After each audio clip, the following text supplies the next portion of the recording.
Hello, Culture Matters podcast. I'm so excited to introduce you to our guest, but before I do that, here's a quote that I got right for this podcast. We are what we repeatedly do. Excellence, then, is not an act, but a habit. Aristotle, my dear friend, Raphael Mavi is back again, an expert on leadership, on culture, on community, on if you have an organization that may not be where you want it to be and you're in a position of leadership there, he'll likely get to the root of the problem and help you figure out what it is. And it's likely going to be around people and around systems and things that you can't even see. So he's back today to talk about life, business, and how you can be better. Thanks for coming back, brother, to the Culture Matters podcast. It's my pleasure. Thank you for having me back again. I'm curious what you think about this. We are what we repeatedly do. Excellence then is not an act but a habit. And I ask that because ultimately we met years ago. We had been in the beginnings of starting our businesses, and I have pride around we've maintained a friendship and that we're still in business because there's other people I know that I care about that are no longer. So I think when I think of you, you're still at it. You're serving your clients. You're helping companies, and this idea of like we are what we repeatedly do. Excellence then is not an act but a habit. I want to know what you think about that quote and what you think about your journey and how why are we still at this and others aren't. Subject matter experts, people of passion and care. So yeah, what Absolutely. are your And thoughts? you and I both, I mean, when I went into consulting, after I left my last business, shortly after, I've had a numerous amount of people approach me and ask me, well, how do you do this? How do you do that? Because they wanted to step out from wherever they were and apply their expertise towards their own business at that point. And obviously I guided them. Some of them jumped on my podcast back in 2021 as well. But looking at the whole situation as far as how they approach their business, this quote is 1,000% applicable towards them, myself, you, right? Because the reason why majority of those individuals that did seek guidance at that point are no longer doing that business today is because they were not consistent enough. And when you and I met, you're absolutely correct. We were, I was just starting out on my own, and I was a one-man show for the next, I would say, 2 years after we met. I think you and I met in 2018, if I'm not mistaken, August Yeah, shout out 2018. to Lightspeed's event Yeah, Brad. community bringing us together. Brad bringing us Yep. together. And in 2020, I decided to, branch out and start hiring people. So today we have a total of 20 plus people on Wow. the team. This is why I cannot take credit for the things that we're doing right now with the clients because it's the team. So from a business standpoint, especially when you're starting out, you want to go after that, larger profit margin. And it's like, oh my God, I went from 77 people on a payroll, a whole bunch of headaches. I'm like, I'm going to be by myself. No worries about anything. Don't want to have to worry about payroll, uh, you know, unemployment insurance, none of that stuff. And I just went straight after that profit margin, right? Especially to recoup whatever I lost, which is over 100,000 prior to that. And then I quickly realized when other referring sources were asking me, hey, can you help us doing this? Can you help us with that? I realized I cannot do everything on my own. It's like there's only so much you can do on your own. I'm like, screw that profit margin of 100%. Let me go out and get other people to help me out because I already knew how to do that. I knew how to hire. That was my expertise. I knew how to recruit, hire, onboard, and duplicate efforts. That Wow. was my strength. I was never afraid to train my people, worrying about that they're going to leave me one day. It's like if they're going to leave me, I was okay with it, but I knew that if I wasn't going to train them, they would just leave me sooner. That's it. That's what it comes down to. All right. That's your So philosophy. that's my philosophy. Yes. Train, train, train, train, invest, invest, invest, because there's so many benefits to training your team. And what I would say to all the business owners that are afraid to pour into their team because of the possibility of them leaving or creating more competitors, them opening up shop across the street, taking clients. I always say this: listen, people are always going to leave you regardless. Your business is not their business. However, can they buy into your mission, vision, and core values? Of course. But realistically, it's only going to be for a short period of time. Very, very few of them are going to be lifers. Very few of them are going to go that long, the long haul with you for 10 plus years, whatever the amount of years you're going to be in the business. Majority are going to use your employment as a stepping stone to advance their career, to advance their paycheck. And that's absolutely normal. We're human beings. We're always seeking what's most comfortable and convenient for us. But if I choose not to train them, if I choose not to invest into them, I'm just going to basically speed up the process of them leaving me. That's my philosophy. Okay. So there's a whole retention benefit How to it do as well. you, as a person in position of power, control, work through the emotionality of someone saying, hey, I'm going to go here? That to me seems like such a helpful, that's a big, you sound like it takes in my opinion, a character to be able to say what you're saying and believe what you're saying. Like you're not coming on here and saying, yeah, I've called 17 people and told 17 people this person I hate. You know what I'm saying? No, they're gonna leave. It's like the opposite of that controlling nature. So what's the lesson? How do we start even thinking in that way if we're not that type of listener right now? Maybe I need to hear what that one lesson. Well, first of all, it's a mindset thing. Okay. First and foremost, it starts with your mindset.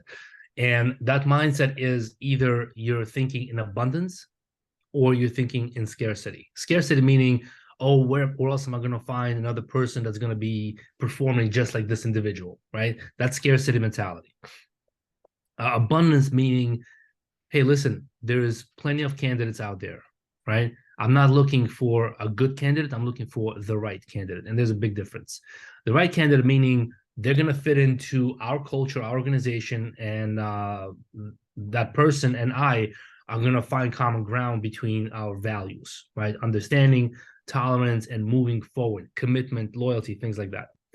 So mindset is key. Second thing is it never feels good to lose a person that brings great value to your team. I'm not going to kid you. I'm going to say, oh, that's fine. They could leave. Of course not. Right? You don't want to lose anybody, especially, that has expressed sustainability, longevity, commitment, and performance. However, because like my experience brought me strength, and the experience, what I'm talking about is over 200 people full-time working between the two companies prior to me starting a consulting company. I had to learn the hard way, right?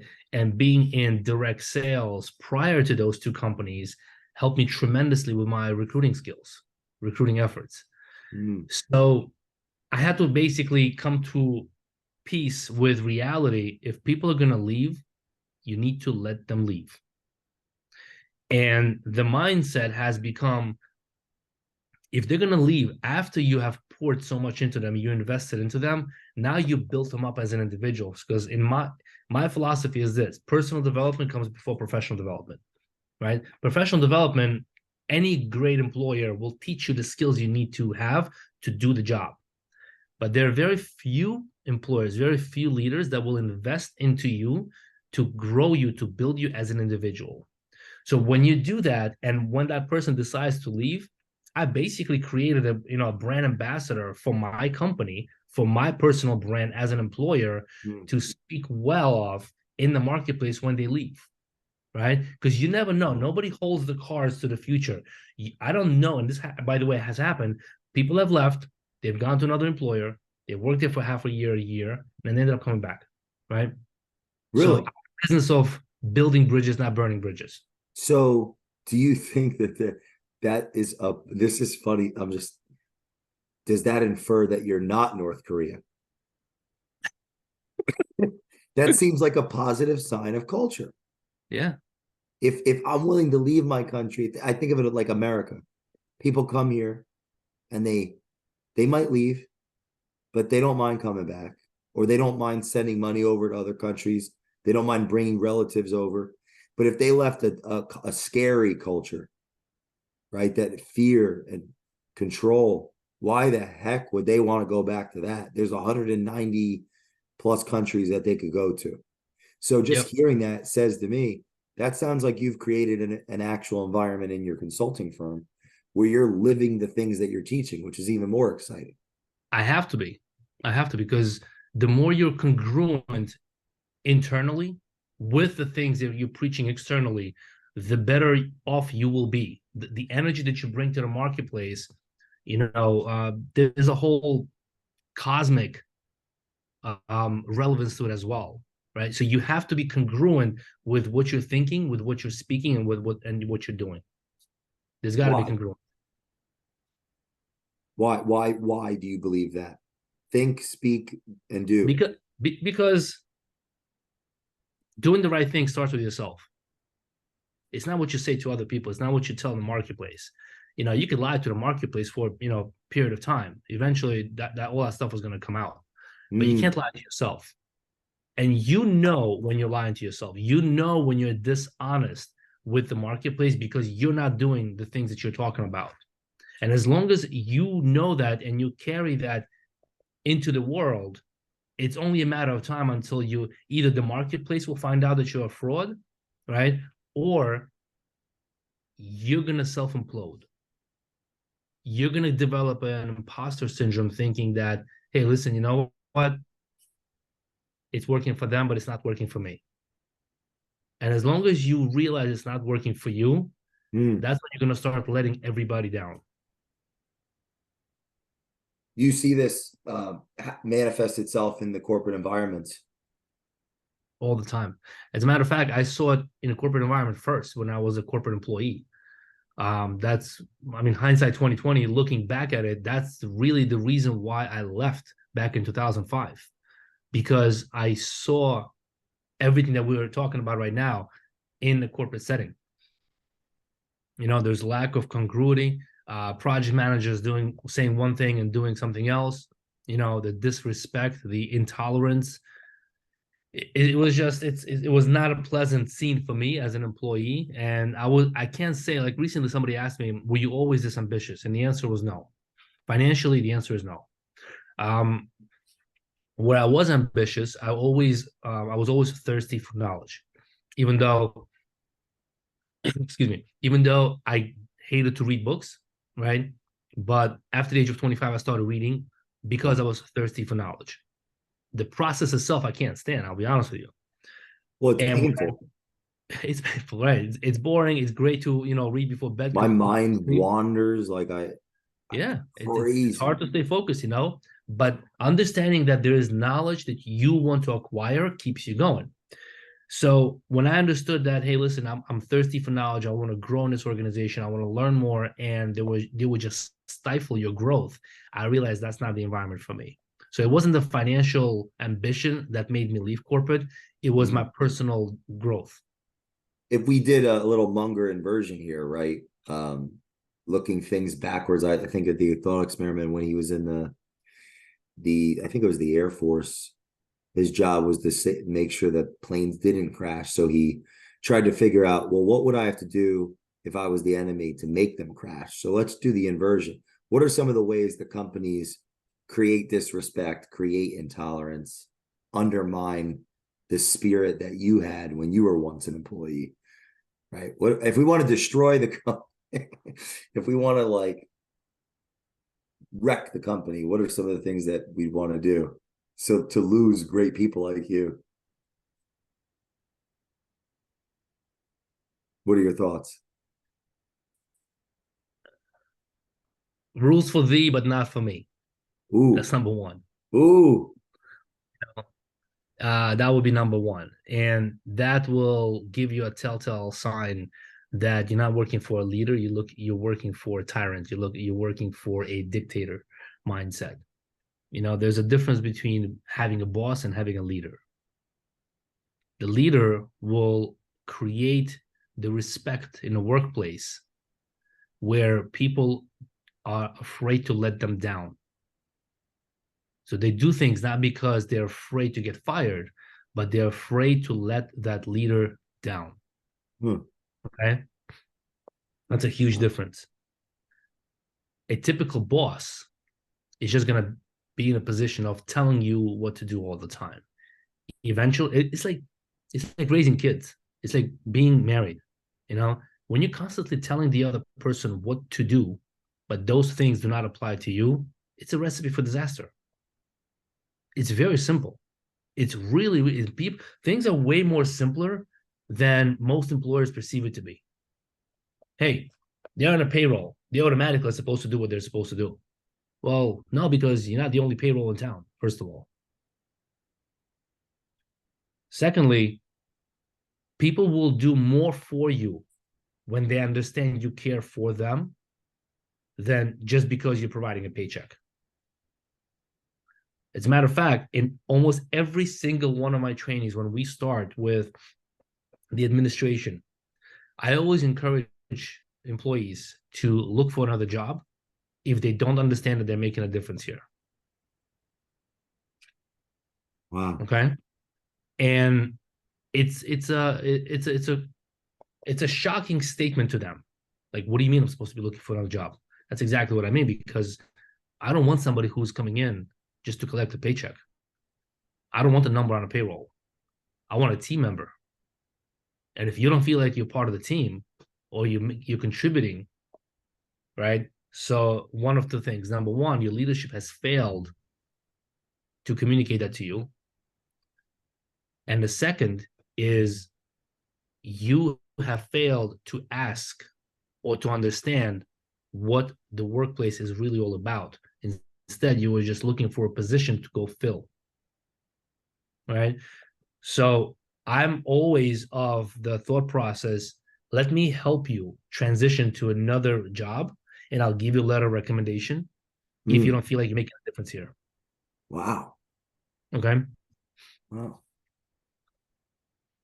So if we were to advise, like, what's the inversion of that? The inversion, yeah, for the leader, for the employers. If we want to, what's the opposite of that? I guess it's like set the expectations.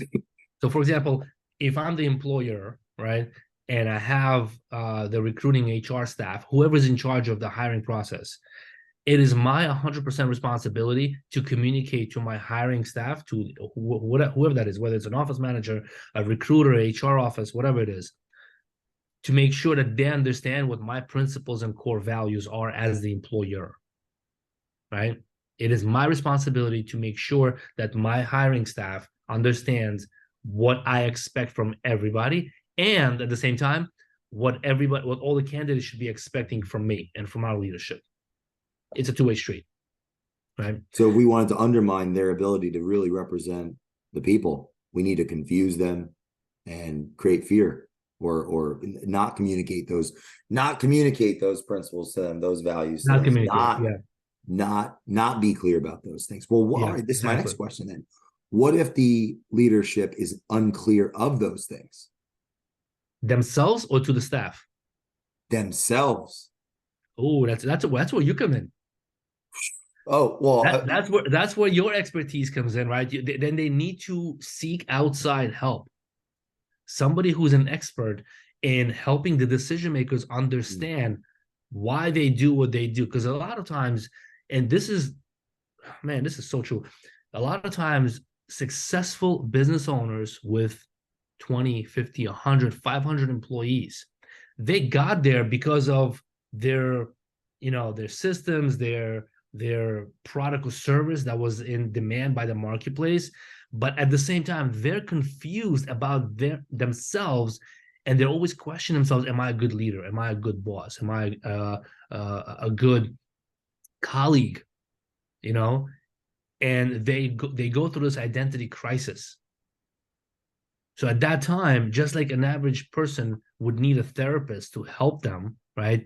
That business owner needs an expert, consultant, a coach, an executive coach, to come in and actually put them on the right track.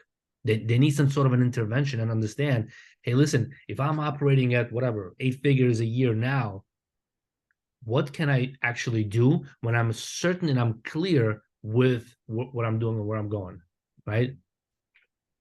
So they definitely need, like, I'm a big promoter, not because I'm a consultant, but because as a business owner, very oftentimes I seek outside guidance, whether it's, even a quick book, or I have a coach that I work with whenever I need that coach to be there to help me out to break through the next level.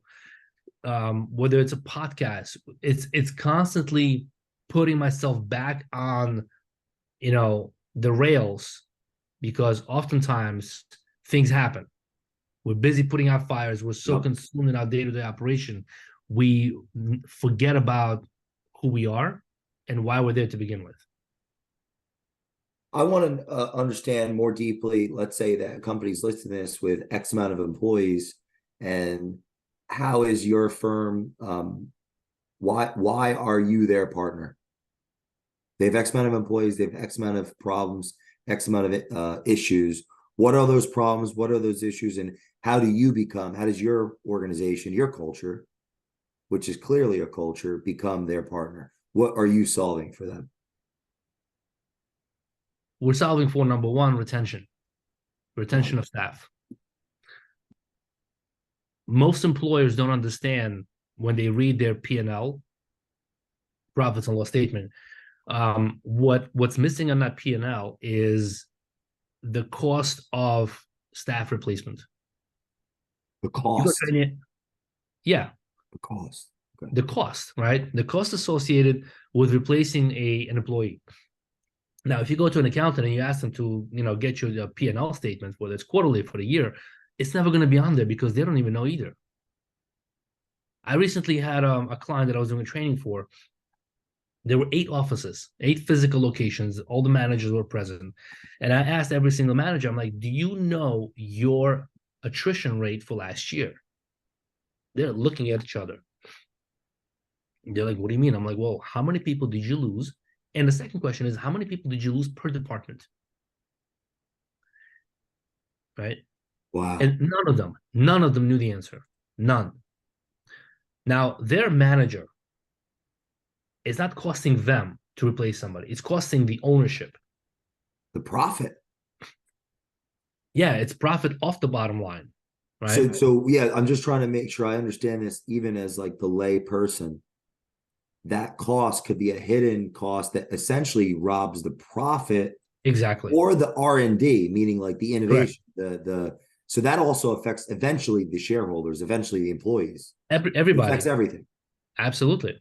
So to put this into perspective, I'll give you the numbers. On average, statistically speaking, across the country, I don't know about other countries, in America, it takes at least 30% of somebody's annual salary to replace them.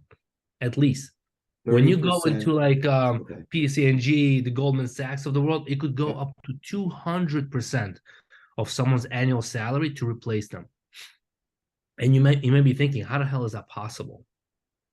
Most employers are only looking at the cost of, hey, it's $400, it's $1,000, it's $2,000 on Indeed, right? They don't understand the attrition rate of those newly onboarded people. Within 90 days, if they don't like something, they leave. That payroll, the first 90 days, is an expense for you. It's not an investment. You lost because that person left. Number one. Number two, oftentimes, especially when dealing with small business owners, who are the people training that new candidate? Somebody more senior than them, right? They give an employee handbook. And hopefully someone productive. Exactly, which right? is even, usually somebody productive, somebody who knows their stuff, right? That would make it exponentially non-productive in a sense. If you got your most productive person exactly, they become non-productive. They end up doing the thing that they were not even hired to do. So if I have somebody who's making $80,000 a year, that's about $40 an hour, spending their time on training a brand new person, $40 an hour for 2 weeks, how much money is that? Say it again. That's $1,600, $3,200 for the 2 weeks. Well, you're good at math, right? Approximately $3,200. That is not even associating the 15% payroll tax in New York. Yep. Wow. And all the other things. So now I just spent $3,200 for 2 weeks on a payroll and add the payroll of a new person as well. And don't forget, statistically speaking, I'm also facing 25 to 30% chance of that new candidate leaving me within the first 90 days. I mean, these numbers are ugly, and I'm not making this stuff up. You can look at Business Insider, you can look at Forbes, you can look at LinkedIn, all of these surveys taken across the country. Look at Indeed, look at Glassdoor statistics. The numbers are ugly. So let's say I have another question for you. Yep. But go ahead. Sorry. All right. And it's all because of leadership. That's what I was going to say. Ballpark, let's say, this question is, let's use an example based on the statistics then. So like we'll make up an example, but what are the statistics on how much attrition is? Did you say that it was like meaning is it above, let's say it's above 40% and we're going to bring it down. It's like, what's the average attrition? So it depends on the industry. Bad led company. Okay, so in my opinion, anything over 20% is not good. Yeah, so let's start there. As a blanket statement, but then you go you go into each industry. So for example, in medical industry, the retention rate should be better, right? The retention rate in medical field should be about even higher than 80%. Yeah, so 10 to 15% should be the attrition rate. Got it. Okay, so not 85 to 90% is where we need to be. It's in. So let's say it's 50%, and let's say it's 100 employees, and it's a 50% attrition rate. That's like that you're dealing with a restaurant at this point. Restaurants are known to have very high attrition rate. Okay. So like, how does that look financially? That's what I'm curious. Like, how would we do that example live, right? Like, so the difference between 50% and 20% is clearly 30%. But what does that look like if the average employee of 100 employees, it makes like what, 20,000? I mean, no, that's low. Like 50,000? Would that be a fair average? So let's say 50,000. Well, so that's now 50,000 a year salary, that is not going to be a restaurant industry. So anything you're dealing with a $50,000 a year salary, okay. Statistically speaking, generally speaking, your attrition rate is going to be about 20 to 30%. So to give you the numbers on that, I'm sorry, we want to get it down, right? So let's use yours. That's really good. So 50K, 100 people. And you're saying 20 to 30% is it, and we want to get it down to what, like 10 to 15? Correct. So even let's work with 20, right? 20%, 20 people, 20%, 20 people, $50,000 a year. That's $1 million. Wow! Right? See how that builds up so quickly? That's $1 million in annualized payroll. That we're now. What's at least 30% of that? That's $300,000. I'm sorry. Say that again. Sorry. 30% of $1 million is $300,000. Wow. So that's what it's costing the employer in hidden costs to replace 20 staff members. And I think 20 is going to be a little high, but let's just work with that. That's fine. You guys get the picture. All right. The formula is the same. You got to change the numbers on a payroll. And the idea is, and that's just a direct cost. The idea is to get that down. The reason I said direct is I'm thinking what you said earlier about that person training somebody. Meaning, if the most productive person is training a new person, depending on the relationship they have psychologically with the ownership, they are going to be increased likelihood to be disengaged when they were once engaged, which has an indirect potential huge cost on Absolutely. New business. I'm just curious what you think. I'm learning. I know. Just thinking off the the cost associated to replace a team member includes all of the things that you and I just talked about. The indirect cost, the indirect impact on the rest of the staff, the hidden cost of the payroll of somebody who's training the new candidate, the cost associated on average if you're using a third-party recruiting firm. Overall, it's a minimum of 30% of somebody's annual salary. That's why I said the range is very wide, actually, between 30 to 200%, depending on the industry. So if I just work with the bare minimum, let's say I have a front desk personnel and they make $40,000 a year, right? And end up leaving. They go somewhere else, also front desk administration position, because that person happens to be a college student. For example, realistic situation for you. So the cost for me to replace that person, right? 30% of $40,000 is what? Wasn't it 12,000. 12? Yeah. $12,000. Doesn't seem like a lot, but what if I'm losing 4 or 5 of them a year? That's about $50,000-$60,000 per year that I'm taking a hit on, and it's not even showing up on my P&L, right? So to answer your question, how do we? What is the benefit of partnering with a company like ours as far as culture, things like that? Number one, financial. It's the bottom line, right? It's not about people feeling good and singing kumbaya in the Yeah, mornings. where do you think that idea came from, that the culture stuff was relegated to the beanbag chairs and the beer pong or whatever? Like, why do you That's all think that nonsense. that's the Yeah, conception? that's all nonsense. Why do people still leave Google? They have all of those things. They have those break rooms. They have the ping pong rooms. They have all of this stuff, and people still leave Google. Why? Because perks for staff is not equivalent to creating culture. Perks Good is quote. not equivalent to culture. And here's the parallel I can give you. And I always use this as well, by the way. Let's say in a stereotypical scenario where the father is busy working and he happens to be working longer hours than the mother, for example, right? The kids almost never see the dad except for maybe an hour in the evening before they go to bed. If they're lucky, they'll grab dinner and then they go to sleep. In the morning, he's gone again before the kids are even up, right? And then a few hours on a weekend. So his absence creates a gap in the relationship between the children and himself. Mm. And even when he's with them, he's on the phone working. So he's not really present. However, to make up for his guilt, he goes out there and he buys presents. Will he shorten the gap between himself and the children through presents? No, he won't.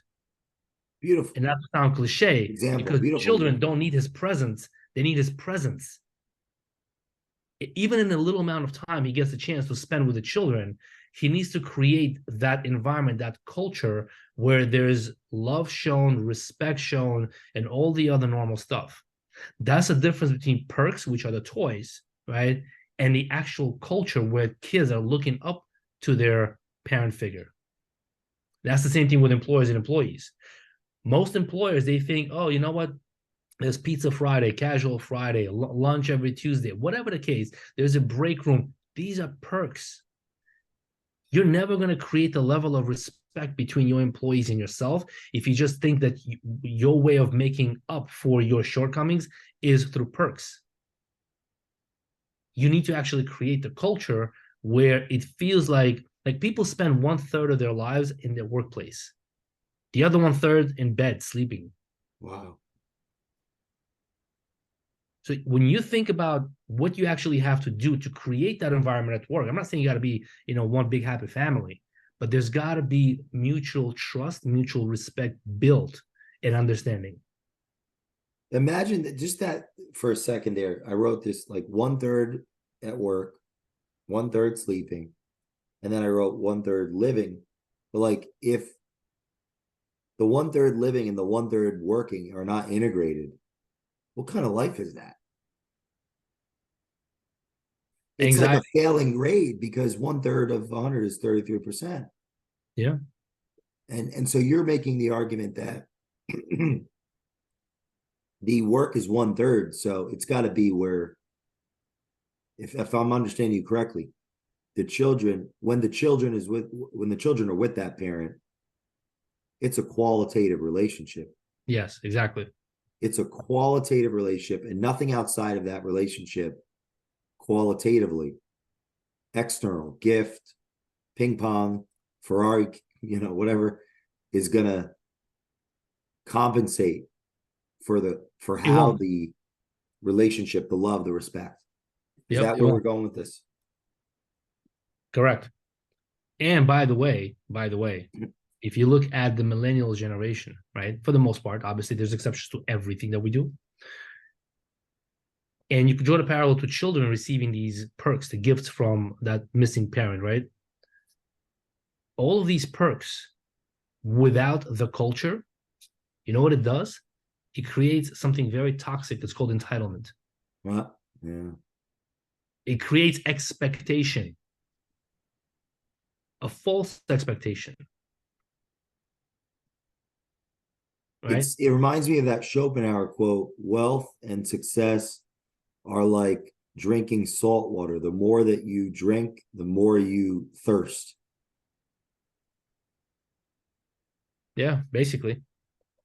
But of course, the reason I'm bringing that is like the more that you're saying the person that's not giving them what they really need is trying to supplement it with something they haven't earned themselves. So it's false. Correct. And when a person understands that what they are getting is well deserved and well earned, number one, they develop a better sense of appreciation towards other things as well. Their self-esteem and self-worth goes up as well because they know they're doing something to earn something more. Wow. You look at any successful professional, forget even business owners, a professional, successful one, their self-esteem is through the roof because they understand whatever success, whether it's materialistic, whether it's relationships, whatever they're getting is a result of the work put forth. Their confidence goes up because they know they proved it to the marketplace with their competence. But if all you're getting are a bunch of perks and you haven't really done shit, pardon my French, for it, what happens to your self-esteem, to your self-worth? It actually goes down. And as a side effect, you also create an entitlement mentality. So now the next employer you're going to go to, these are the things you're going to be looking for. You're going to be looking for all these things, right? It's the same thing. This applies everywhere in our personal lives, at work, Yeah. in business. It doesn't matter. How would you say that entitlement decays value or undermines value in a company? The creation of value. Oh boy. There's a lot to unpack there. It creates, number one, toxic environment. It creates toxic environment even for the good people, even for people that know they're producing a whole lot more to contribute towards the organization. That toxicity affects them as well in a negative way. And it's only a matter of time until you have what we call the good people, the right people that once were the right people for your organization. It's only a matter of time until you start losing them as well. And Okay. why are the most productive? What are some of the reasons that they would start leaving based on other people's behavior? Underappreciation. They see the person next to them is not performing up to the same level, but they're getting all the perks that this person is getting. Then it goes like, well, why should I work extra hard? Why should I show up on time?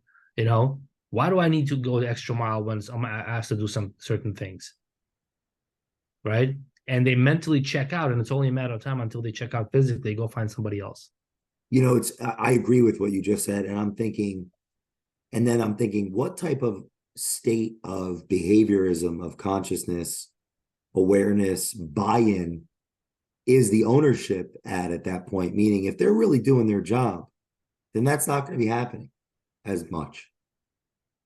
So maybe part of it is that really top producer, right?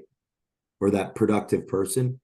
They're gonna lose respect for the leadership because if the person that they consider is just entitled and not getting things done,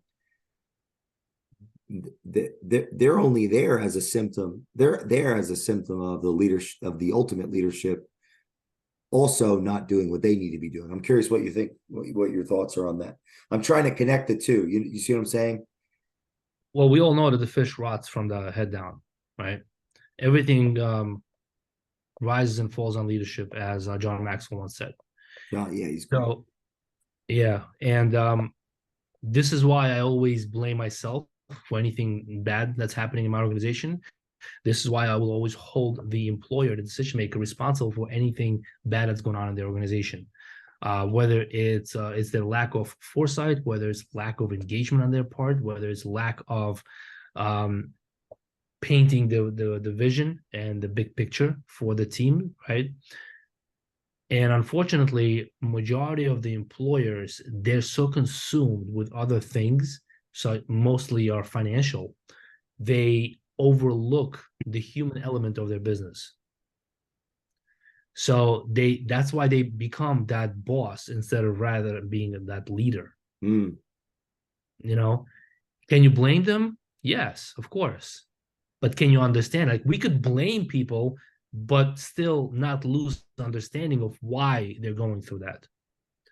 So as an employer, I understand, but at the same time, I will hold them responsible and accountable for all of those things happening.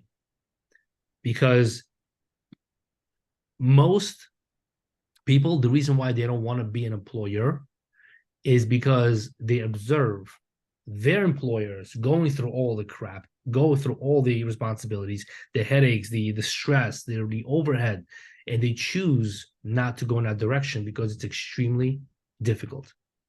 But if you already made a commitment, to be that boss, to be that employer, you're 1,000% responsible for all elements of that business and the growth of that business, right? It's the same thing as committing into a relationship.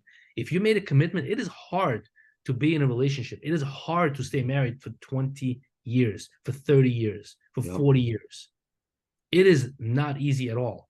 So you can't just commit to one element of that task, but you have to commit to all of it. So as an employer, when you are disconnected from what your employees actually want in a job, it is your responsibility. And to be more precise with the answer to your question is, as an employer, I have to paint a picture and be realistic with expectations for growth. When people develop a expectation entitlement mentality because of the certain things that are given to them, they subconsciously already understand that there's really no room for growth there. It's just here today, I get compensated and I get a bunch of perks. And the right person that we talked about that gets, that gets contaminated with that toxicity, they all of a sudden realize there's no growth for them. People will do more for you when they understand there is more growth for them, whether it's financial, whether it's spiritual, whether it's moral, right? Like, it's not always finances. So I believe that every leader's responsibility is to help their team understand that there is growth, as long as there is growth. And that has to be communicated very often. In closing, I want to ask you about your own journey and really what, I know you recently had an event, Learning and Growing. You mentioned that you have counsel, like coaching. Why do you see that as a part of your growing this business, when I observe others with your intellect and your education and your value not still continuing to learn and have surround themselves by coaches and so, like, that's not something I see all the time. So why do you believe in that? What are your thoughts on that? That's a good question, and I can take it in different directions. So I'll keep it brief. Ego is the topic of the conversation here. This goes back to the first question that you asked at the opening of this podcast. Why are so many people that are going into business, based on that quote that you read, they're no longer in business, right? Well, number one, yeah, they weren't consistent, but why they weren't consistent? Ego got in the way. The ego says, well, I know enough to go get it done. When you humble your ego and you say, you know what, I don't know enough to get to the next level, I have to seek outside counsel, I have to seek outside, resource to learn more, so I can remove the L and go earn more, so I can become more and help more, right? Then what you're doing is you're suppressing your ego and say, ego, get out of the way. I need to go get this done. Personal growth, professional development is part of the journey anyway. And when the ego says, I'm not going to pay $2,000, I'm not going to pay $1,000, I'm not going to pay $5,000, I'm not going to pay for the hotel and the flight because I know enough, and making $70,000, $80,000, $100,000 a year today is enough, that's your ego speaking. So that means you have no right to complain about the position you're in a year, 2, 5, 10 from now, because you chose not to feed your growth. That goes for as an individual, as an employee, That goes for business owners, especially because you're not only responsible for your own profits, right, for your salary, but you're also responsible for your team. So how can I be more of a leader for my team if I'm not becoming more as an individual by learning from people that have done more than I have, right? So ego is really the topic of the conversation here, to answer your question. Brother, thanks for coming back. This is what a powerful, what an uplift. I got some things to do after this coaching session here, man. What's your, final thoughts for the audience? What's the takeaway? How do we get the culture to be less abstract or obscured, unclear for the audience in your estimation? Like, what's the hook?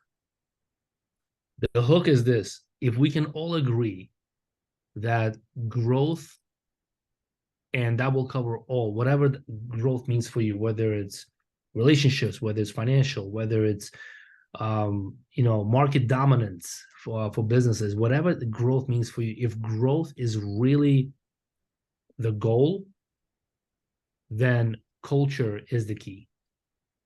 Then learning is the key. Collaboration is the key. As long as growth is the goal. If we can all agree that growth is important to all of us, then we have to embrace all the other things that I just mentioned. If you think that growth is not the goal because you have arrived, your ego says, I have enough and I don't need to do anything else for myself or other people, then forget all the other things that we just talked about.